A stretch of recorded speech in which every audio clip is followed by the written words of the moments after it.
Alright, what's up guys? My name is Zach, and today I am driving a 2005 Toyota Sienna.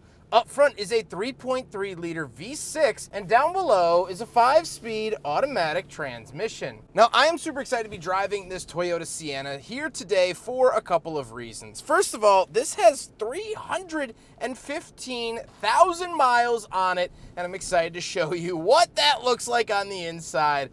I'll be honest, it ain't pretty. The second reason I'm excited is because I'm always happy to be back in the seat of a Toyota van, and this is no exception. But if you'd like to submit your own vehicle and have it reviewed here on the channel, you can head on over to my website, zackpradel.com/submit. It's a quick and easy submission form. It takes under a minute to fill out, and I come out to you. And if you'd like to see all my videos weeks or sometimes months in advance, you can head on over to my Patreon for only $5 a month. But let's get back to that 3.3 liter V6 up at the front. Well, that was a pretty common engine used by Toyota in this era.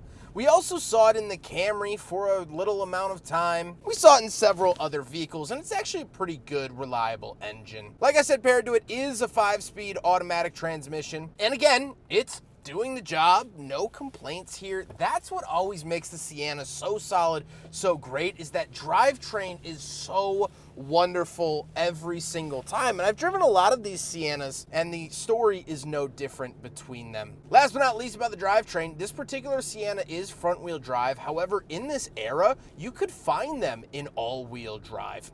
So how does it feel to drive the Toyota Sienna? Drives like a minivan. I mean, no huge redeeming qualities here. I do like the power and torque of that V6, and that's something that we don't find in the modern Sienna. The modern Sienna is no longer offered with a V6. It is only offered with a 4-cylinder and a hybrid. So something to love about this particular one is that torque. Visibility is good, and again, I don't have any complaints.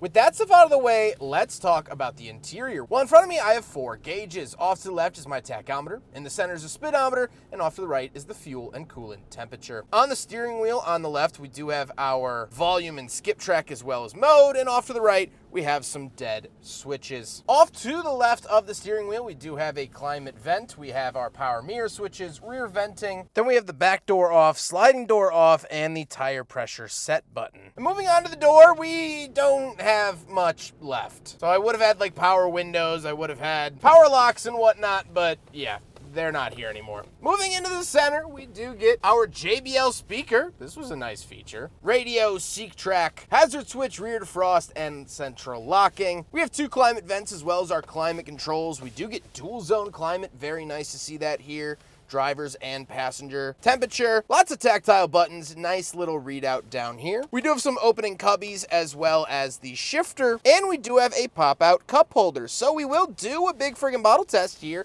in the 2005 Toyota Sienna, and unfortunately, yet somewhat predictably because it pops out, it fails the big friggin' bottle test.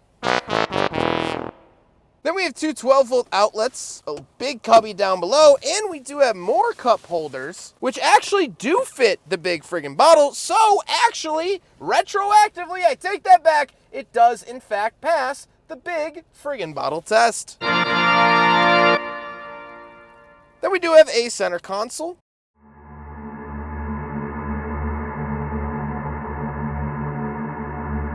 And the seats. The seats are cloth. This was not a very high trim of the Sienna, and so it's going to be cloth. Nothing really too interesting there. They're fine. They're not heated or anything like that, and they do the job. However, speaking of seats, we do have back seats, so let's go do a back seat review.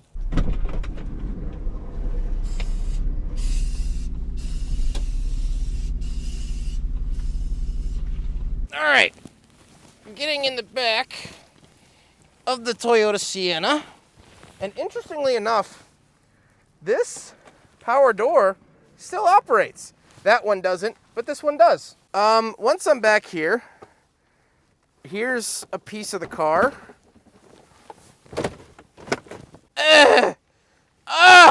It's gooey!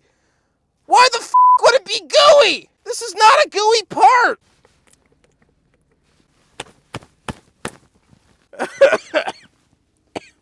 All right, the seats are comfortable. They are the same cloth material that you'll find up there. The cool thing actually is that, as you can tell, I'm actually kind of slid all the way over. They slide forward and back, you know, to, like, I can either have an aisle here or an aisle here to make it easier to get into the back, which is nice. Good Lord. All right, I do have rear seat audio. This thing comes down. I got a bunch of burn marks in the ceiling. Climate controls. We do have back seats. I don't want to climb back there. You're gonna make me climb back there, aren't you? Really? You're gonna make... You mother... I'm in the back. Funny enough, these seats actually lived most of their life down, so they're not bad. We have cup holders, climate vents, a lot of mysteriously brown liquid all over the place. I don't know how it got on the ceiling, and I don't want to know how it got on the ceiling. I don't want to know. Okay. Let's get into the back and talk about the trunk. All right, around the back of the Toyota Sienna. Does actually have a power tailgate. I don't think it wants to, oh, kind of. Oh no, it's not a power tailgate. We just have struts. Okay, once we are back here, more mysterious liquid and stains. Yeah, a lot of that. We do have the JBL synthesis speaker. We do have a light. Does it work? No, of course not. 12-volt outlet. And these would fold into the floor. However, I don't want to touch them any more than I already have. That is the rear trunk space of the Sienna XLE from 2005. All bag of pretzels and all. It's powered down. I don't know why it doesn't want to open now. It is powered down. So you pop it, but then you push it like that, and then it will power down. Very interesting. Now we gotta talk about the looks. I've never thought that this generation of Sienna was like overly attractive. I don't think they're overly ugly either. You know, I saw a lot of these growing up throughout my childhood. I always tell the story when I review this generation of Sienna, but a bunch of friends of mine, we all took one of these up north after we graduated high school. And so I have a lot of good memories with the exterior, but I don't think it's this amazing, well-designed, beautiful piece of art. It's a Toyota Sienna. With all of that being said, let's get on to my final thoughts. What do I think driving another 2005 Toyota Sienna? Well, a big part of me wanted to do this kind of as a gag. I bought this off Amazon because this really is a pretty disgusting automobile. So let me tell you why. This car was purchased for $700 by my friend Carl. He has desperately tried to clean it, scrub it, and vacuum it, and this is after hours and hours and hours of work. This car was lived in. This car was a den for illegal drugs for a while. This car has lived a very hard, very gross, very disgusting life. So I do want to say this is not a reflection of its current owner, but an amalgamation of all of its previous owners. So I'm just taking some precautions here today. So yeah, you can look at this thing and be grossed out. I'm sure many of you have already clicked off the video from gagging, and I don't blame you. But I do want to share something positive about this. A van, a vehicle, a person, a place doesn't get to this level of filth and grime overnight. It's not like the owner spilled one Baja Blast in the back and then it turned out to be like this. This van has gone through